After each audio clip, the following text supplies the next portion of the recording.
नमस्कार विद्यार्थी मित्रांनो, ग्रो अकॅडमी या यूट्यूब चॅनलवर तुमचे मनापासून स्वागत आहे। विद्यार्थी मित्रांनो, आजच्या या व्हिडिओमध्ये आपल्याला शिक्षकच व्हायचंय, त्याच विद्यार्थ्यांनी संपूर्णपणे व्हिडिओ बघावा। विद्यार्थी मित्रांनो, लक्ष द्या, शिक्षक व्हायचंय तुम्हाला, तुम्ही डीएड बीएड करून घरी बसलात, तुम्हाला पुढे काय करावं समजत नाही, त्यावेळेस माझं चॅनल सर्वात प्रथम सबस्क्राइब करायचं। प्रत्येक गोष्ट स्टेप बाय स्टेप प्रत्येक काळामध्ये तुम्हाला YouTube चॅनलच्या माध्यमातून मिळतच जाणार आहे। पण बऱ्याच विद्यार्थ्यांना नेमकं शिक्षक होण्यासाठी प्रोसेस काय आहे, आता पवित्र बोर्डचं जे काही शिक्षक भरती चालू आहे, बरेच विद्यार्थी म्हणतात की बाबा मी टीईटी पास आहे, मी पोर्टलला नोंदणी करू का, मी फक्त सीटीईटी पास आहे, पोर्टलला नोंदणी करू का, ही प्रक्रियाच बऱ्याच विद्यार्थ्यांना माहित नाही। कायम ते मेसेज करतात, कॉल्स करतात, त्या विद्यार्थ्यांना समजावं यासाठी हा व्हिडिओ बनवत आहे। विद्यार्थी मित्रांनो, अगदीच आपण डिटेल मध्ये या व्हिडिओ मध्ये पाहणार आहोत। मित्रांनो, तुम्ही जर डीएड केलेलं असेल, लक्षात घ्या, काय डीएड केलेलं असेल, डीएड केलेलं आहे, तुम्हाला काय कोणत्या कोणत्या परीक्षा द्याव्या लागतील, तर तुम्हाला सर्वात प्रथम टीईटी पेपर 1 द्यावा लागेल, टीईटी किंवा सीटीईटी पेपर 1 कंपल्सरी पास करावाच लागेल। त्यानंतर मित्रांनो, तुम्हाला ही परीक्षा पास झाल्यानंतर पुढली प्रोसेस मी पुढे सांगतोच। चला मित्रांनो, तुम्ही जर बीएड केलेला आहे, ग्रॅज्युएशन प्लस बीएड केलेला आहे, तुम्हाला टीईटी पेपर 2 द्यावा लागेल किंवा सीटीईटी पेपर 2 द्यावा लागेल। तुम्हाला संधी मिळणार आहे 6 ते 8वीच्या वर्गापर्यंत, 6 ते 8वी। आता बऱ्याच विद्यार्थ्यांना म्हणणं आहे की बाबा आम्ही बीएड केलेलं आहे, आम्हाला टीईटी परीक्षा क्रॅक करायची नाही किंवा सीटीईटी परीक्षा क्रॅक करायची नाही। मित्रांनो, भविष्य काळामध्ये पश्चाताप झाल्याशिवाय राहणार नाही तुम्हाला, कारण भविष्यामध्ये सरकारला सर्वाधिक उत्तरे शिक्षण क्षेत्रावर द्यावी लागतील आणि रिक्त जागा भराव्या लागतील। शिक्षण, आरोग्य आणि गृह विभाग याच्यामध्ये पुढील पंचवार्षिक योजनेमध्ये किमान 1 लाख तरी जागा भराव्या लागतील। किमान म्हणतोय मी, 1 लाख जागा भराव्या लागतील तुम्हाला। आता या परीक्षा पास केल्यानंतर भविष्यामध्ये त्याचा फायदा होणार आहे।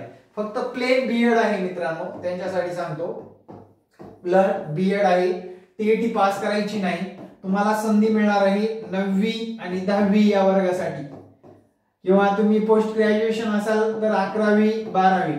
पण विद्यार्थी मित्रांनो, तुम्हाला सुद्धा आता एनसीटीच्या नियमानुसार तुम्हाला सुद्धा विद्यार्थी मित्रांनो टीईटी बंधनकारक करण्यात येणार आहे। म्हणजे यांना सुद्धा आता भविष्य काळामध्ये टीईटी परीक्षा द्यावी लागेल। म्हणजे 1 ते 5 पर्यंत, 1 ते 12 पर्यंत, 1ली ते 12वी पर्यंत ज्या विद्यार्थ्याला शिकवायचंय, आपल्याला ज्या विद्यार्थ्यांना घडवायचंय, त्यांना टीईटी कंपल्सरी पास असणं गरजेचं झालेलं आहे। टीईटी किंवा सीटीईटी दोन्हीपैकी एक परीक्षा आपल्याला पास करायची आहे। मित्रांनो, आता हे झालं आपलं बेसिक क्वालिफिकेशनच थोडक्यात म्हणता येईल। ही स्पर्धाची परीक्षा नाही, तुम्हाला इथे क्वालिफाय मार्क घेणं गरजेचं आहे। अॅन्युअल सारखं असतं, अॅन्युअल सारखं तुम्हाला क्वालिफाय मार्क मिळवणं गरजेचं आहे। त्यानंतर सर्वात महत्त्वाचे मुद्दे अजून पुढे आहेत। जर तुम्हाला डीएड जे काही तुमची 12वी पास आहात, तुम्हाला जर 40% जे की कास्टच्या लोकांना आणि 45% 12वीला असणं कंपल्सरी आहे बरं का, लक्षात ठेवा। डीएडच्या लोकांना 12वी पास असणाऱ्या लोकांना 40% 12वीला आणि ओपनच्या विद्यार्थ्यांना 45% 12वीला असणं कंपल्सरी आहे, तरच आपल्याला शिक्षक होता येतं 1 ते 5वीच्या वर्गामध्ये। जर विद्यार्थी मित्रांनो तुम्हाला बीए म्हणजे पदवीला तुम्हाला इथे 40-45% असणं गरजेचं आहे। 40% कास्टचे विद्यार्थी, 45% ओपनचे विद्यार्थी, आणि 9वी 10वीला तुम्ही कोणताही कास्ट असो या ओपन असो 50% ग्रॅज्युएशनला असणं आवश्यक आहे, तरच आपण शिक्षक होणार आहोत। लक्षात घ्या, 50% ग्रॅज्युएशनचं ऍग्रीगेट असणं आवश्यक आहे। च्या पुढे जाऊन विद्यार्थी मित्रांनो, तुम्हाला याच्या पुढे जाऊन सुद्धा तुम्हाला एक या सगळ्यांनाच टेट एक्झाम द्यावी लागते। लक्षात ठेवा, कोणती? TAIT टेट एक्झाम द्यावी लागते, जिची गुणसंख्या असते 200, आणि या 200 पैकी ज्या विद्यार्थ्याला जास्त गुण मिळवता येतात तो विद्यार्थी शिक्षक होत असतो। पवित्र पोर्टलला नोंद होत असते आपली केव्हा, जेव्हा टेट एक्झाम देतो तेव्हा। आता बरेच विद्यार्थी म्हणतील की सर आम्ही टेट एक्झाम दिली होती पण आमचं डीएड होतं, त्यांना देता येत नाही, तुम्ही टीईटी सीटीईटी किंवा टीईटी पास नाही, तुम्ही नोंदणी केली तरीही तुमचं सिलेक्शन होत नाही। तुम्ही बीएड केलेला आहात तर तुम्हाला टेट एक्झाम डायरेक्ट देता येते आणि तुम्ही टेट मध्ये चांगले गुण घेऊन 9वी ते 12वी पर्यंत आता होऊ शकत होतात, पण आता याच्यामध्ये सुद्धा चेंजेस झालेले आहेत। तुम्हाला टीईटी क्रॅक करावीच लागणार आहे। वेळोवेळी शासन का बदल करतं याच्यामध्ये, वेळोवेळी या कारणास्तव बदल करत असतं, शिक्षकांची गुणवत्ता वाढावी या कारणास्तव। मित्रांनो साधारणपणे आता हा व्हिडिओ बघणारे 80% लोक म्हणता येईल की बीए किंवा ग्रॅज्युएशन तुम्ही कशामध्ये केले, घरी बसून निवांत केलेलं आहे, एक्सटर्नल मध्ये। तुम्ही बीएड सुद्धा एक्सटर्नल मध्ये केलेला आहे, जॉब करतात काही लोक घरी बसूनच फक्त फीस भरून परीक्षेला जाऊन दिलेले आहेत, काही लोकांनी पीजी सुद्धा तशी केलेली आहे, पोस्ट ग्रॅज्युएशन सुद्धा। मित्रांनो याच्यामुळे शासनाला या परीक्षा ठेवाव्या लागतात, म्हणजे शिक्षकाची गुणवत्ता सुधारण्यासाठी या परीक्षा ठेवलेल्या आहेत। तर त्या परीक्षा आपल्याला क्रॅक करणं आपलं काम आहे, त्याच्याबद्दल आंदोलन करणं आपलं काम नाही मित्रांनो। त्या परीक्षेमध्ये चांगले गुण घेऊन शिक्षक होणं गरजेचं आहे। चला मित्रांनो आता त्याच्या पुढे या परीक्षेमध्ये टीईटी परीक्षेमध्ये फक्त तुम्हाला ओपनच्या विद्यार्थ्याला 90 गुण घ्यावे लागतात आणि कास्टच्या विद्यार्थ्याला, लक्षात घ्या, कास्टच्या विद्यार्थ्याला 83 गुण मिळवावे लागतात, म्हणजे तुमची ही पात्रता परीक्षा क्रॅक झाली म्हणून समजायची। आता ही पात्रता परीक्षेचा सिलेबस काय असतो तर थोडक्यात आम्ही सांगतो बघा। पहिला विषय असतो तुमचा फर्स्ट लँग्वेज, दुसरा विषय second language. First language second language आपल्या मनावर आपण निवडू शकता। थर्ड विषय असतो आपल्याला डीएड ला किंवा बीएड ला झालेलं मानसशास्त्र किंवा बालमानसशास्त्र असतं, तो विषय असतो। त्यानंतर फोर्थ विषय असतो मित्रांनो मॅथ, फोर्थ विषय मॅथ। आणि तुम्हाला विचारलं जातं ईव्हीएस म्हणजे इन्व्हायरमेंटल स्टडीज, म्हणजे तुमचं जीएस जीके भूगोल असेल, इतिहास असेल, त्यानंतर नागरिक शास्त्र असेल, कम्प्युटर असेल, शिवाजी महाराजांचा इतिहास असेल, सर्व हे तुम्हाला विचारले जातात। म्हणजे हे साधारण 5 सब्जेक्ट आपल्याला क्रॅक करावे लागतात। त्यानंतरचा महत्त्वाचा मुद्दा म्हणजे ज्यांचं सोशल सायन्स आहे त्यांनी आतापासूनच मॅथ आणि बुद्धिमत्ता या घटकाची सुद्धा तयारी करावी, कारण या टेट एक्झाम मध्ये मित्रांनो मॅथ अवघड जात असेल तर लवकरात लवकर मला संपर्क साधायला विसरू नका, कारण आपले मॅथचे व्हिडिओ तर बघायला चालू करा किमान आपल्या युट्यूब चॅनलवर। हा माझा संपर्क क्रमांक आहे मित्रांनो 9665484048। तुम्हाला सातत्यपूर्ण 6 महिने प्रॅक्टिस केल्याशिवाय तुमचं गणित बुद्धिमत्ता नाही सुधारणार, लक्षात ठेवा। सातत्यपूर्ण 6 महिने तरी तुम्हाला त्या विषयासाठी द्यावे लागतील, कारण तोच विषय गेम चेंजर असणार आहे टेट एक्झाम मध्ये, लक्षात ठेवा। या गोष्टी नोट करून ठेवा। तुम्ही कितीही इकडल्या विषयाला घासलात, कितीही टीईटी पास केलात, टेट मध्ये जर तुम्हाला चांगले गुण आले नाहीत तर तुम्हाला या टीईटीचा तुमचे एमए बीए ला लय हुशार होता, डीएड ला चांगले मार्क घेतले होते, याचा काहीच उपयोग होणार नाही। एसएस वाले म्हणजे सोशल सायन्स वाले एकदा कान उघडपणे ऐका, तुमचं मार्किंग इथे खरं ठरणार आहे आणि इथे 110 मार्काला मॅथ अँड रिजनिंग असतं मित्रांनो। राहिले 90च मार्क, या 90 मार्कापैकी 50 मार्क मिळवला आणि हे 100 मार्क झाले 150 मार्क, आणि 150 मार्क मिळवून मित्रांनो शिक्षक होण्याचं लक्षण आहे, लक्षात ठेवा। आणि ते 1 अन 2 अन 3 अन 4 अन 15 दिवसानं 1 महिन्याने होत नाही, त्याला सातत्यपूर्ण 4, 5, 6 महिने सुद्धा कालावधी लागत असतो। ही स्पर्धा आहे मित्रांनो, स्पर्धेमध्ये टिकायचं म्हटल्यानंतर तुम्हाला इतरांपेक्षा अभ्यास जास्त करावा लागतो, या गोष्टी तर तुम्हाला मान्य आहेतच, असाव्याच लागतील मित्रांनो। आता त्यानंतरचा मुद्दा असा आहे, आम्ही म्हटलं मोबाईल नंबर सेव्ह करा, सेव्ह करून व्हॉट्सअप करा, काही अडचण असेल तर व्हॉट्सअपवर सांगू शकता तुम्ही। त्यानंतरचा महत्त्वाचे मुद्दे म्हणजे सर आमचं सिलेक्शन होताना कसं होणार, जर तुम्ही टेट एक्झाम झाल्यानंतर पवित्र पोर्टलला तुमची नोंदणी होणार, म्हणजे सेल्फ सर्टिफाईड, म्हणजे तुमचं सर्व 10वी 12वी ग्रॅज्युएशन डीएड बीएड काय व्यावसायिक अर्थ आहे ते सर्वांची नोंद घेतली जाते.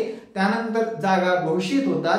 जागा घोषित झाल्यानंतर मित्रांनो आपल्याला मेरिटनुसार कुठल्या मार्काच्या टेट मार्काच्या मेरिटनुसार आपल्याला प्रेफरन्स येत असतात आणि ते प्रेफरन्स जनरेट करून आपण लॉक करायचे असतात. म्हणजे आपण त्याच्यामध्ये काय बदल करायचा असेल तर बदल करू शकतो आणि लॉक केल्यानंतर आपल्या जिल्ह्यात, आपल्या शेजारच्या जिल्ह्यात, आपल्या जिल्ह्यापासून 2-4 जिल्हे लांब आपल्याला शिक्षक होता येतं आपल्या मार्काच्या बेसिक वर. लक्षात ठेवा. म्हणजे या परीक्षा ज्या काही सीटीटी किंवा टीईटी आहे हे संधी उपलब्ध करून देणाऱ्या परीक्षा आहेत. लक्षात ठेवा, संधी उपलब्ध करून देणाऱ्या परीक्षा आहेत. आता तुम्ही डीएड पदवी आहात मित्रांनो, डीएड आणि पदवी आहात. थोडक्यात सांगतो आता मी, फक्त जर डीएड असाल तर 1 ते 5 लढू शकता. तुम्ही डीएड प्लस पदवी केलेली आहे, तुम्ही डायरेक्ट 1 ते 8 पर्यंत लढू शकता. तुम्ही फक्त प्लेन बीएड केलेलं आहे, अगोदर तुम्ही 9वी 10वी या वर्गासाठी लढू शकता होता. पण आता तुम्ही जर काय केलेलं आहे 6वी 8वी पासून सेकंड टीईटी पास केली तर तुम्हाला संधी उपलब्ध करून देणाऱ्या परीक्षा आहेत. लक्षात ठेवा. आणि या परीक्षेचा साधा सुद्धा रिझल्ट लागत नाही मित्रांनो, साधारणपणे यांचा रिझल्टच लागतो 3.5%. लक्षात घ्या. म्हणजे किती लोक नापास होतात यातले? 96% लोक नापास होतात मित्रांनो. 96%, जवळपास 97%च म्हणता येईल. आणि याच्यापेक्षा हे याची बिकट परिस्थिती आहे. याच्यामध्ये तर 2% सुद्धा विद्यार्थी पास होत नाहीत. ऑल इंडिया, लक्षात घ्या, ऑल इंडिया साधारण 24-25 लाख फॉर्म येत असतात इथे साधारण टीईटीला 4-5 लाख फॉर्म येतात. आणि कॉम्पिटिशनचा विचार केला तर अगदीच मित्रांनो फक्त महाराष्ट्रामधलं जर कॉम्पिटिशन बघितलं शिक्षक भरतीला 2.25 लाखच पकडू आपण, जास्त नाहीये. आणि यातला अभ्यास करणारा क्राऊड फक्त 35-40 हजार आहे. मग तुम्हाला त्या 35-40 हजारामध्ये यायचंय की तुम्हाला बाकीच्या याच्यामध्ये यायचंय? विशेष करून महिला जर व्हिडिओ ऐकत असतील तर तुम्ही तुमच्या मनाला ठरवायचे की आपल्याला भविष्यात टीचर व्हायचंय की नाही व्हायचं. म्हणून हा व्हिडिओ बनवलेला आहे.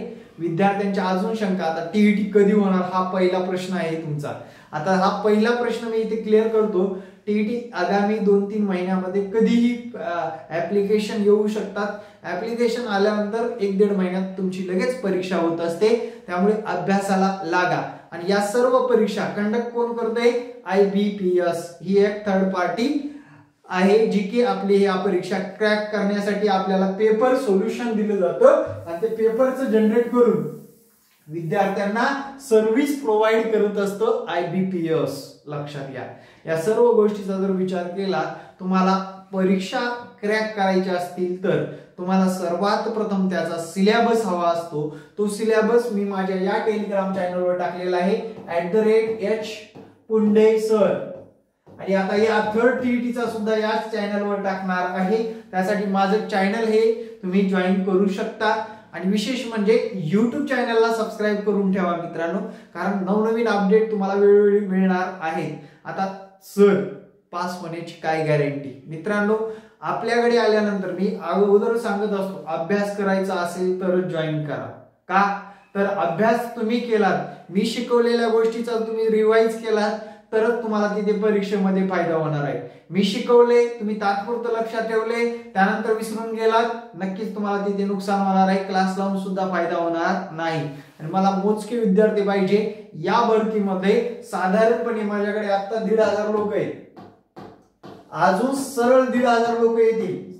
आणि मला या 1,500-3,000 पैकी 2,999 लोक पास करायची. एखादा जर इकडे तिकडे झाला तरी पण अभ्यास करावा लागेल. जे पुस्तकं सांगितले ते घ्यावे लागतील. ज्या नोट्स कलेक्ट करायच्या त्या आमच्याकडून मिळणार आहेत. आणि विद्यार्थी मित्रांनो एक स्ट्रॅटेजी आखून आपण ही परीक्षा क्रॅक करणार आहोत. म्हणजे प्लॅन सक्सेस असणार आहे, म्हणजे प्लॅन ऍक्टिव्ह असणार आहे. मित्रांनो असं चला, तुम्ही केलेला प्लॅन आहे, प्री प्लॅन असतो जे की आपण अगोदर मनामध्ये करत असतो, त्यालाच आपण टी म्हणतो. थिंक केलेली आहे. त्यानंतर तुम्ही ऍक्ट करायला विसरू नका. आणि मित्रांनो तुम्ही यस झाल्याशिवाय राहणार नाही. थिंक, ऍक्ट आणि सक्सेस मिळवण्यासाठी ही त्रिसूत्री तुम्हाला लक्षातच ठेवावी लागेल. आणि एक एक क्षण तुमचा महत्वाचा आहे. एक एक क्षणाचं मूल्यमापन करून येणाऱ्या आगामी काळामध्ये या परीक्षा पास कराव्या लागतील. थर्ड टेट सुद्धा होईल. मी तर पहिलं सांगितले तुम्हाला गृह विभाग, शिक्षण विभाग आणि आरोग्य विभाग या 3 विभागातील भरत्या येणाऱ्या 5 वर्षामध्ये किमान 3-3दा तरी होतील. किती? किमान 3 वेळेस तरी होतील. कारण गृह विभागामध्ये सुरक्षा कमी पडायला लागलेली आहे लोकसंख्येनुसार आणि त्यानंतर शिक्षण विभागामध्ये जे शिक्षणाचा टक्का घसरलेला आहे, आरोग्याच्या बाबतीत लोकांचं आरोग्य बिघडलेलं आहे. या 3 विभागामध्ये मित्रांनो आगामी काळामध्ये 100% भरत्या होणारच आणि घ्याव्याच लागतील सरकारला. तुम्ही जर थोडा डीप विचार केला तर तुमच्या सुद्धा लक्षात येणार आहे. मित्रांनो मग छानशी एक कमेंट सुद्धा करू शकता. तुमच्या जर काही शंका असतील तर कमेंटच्या माध्यमातून विचारू शकता.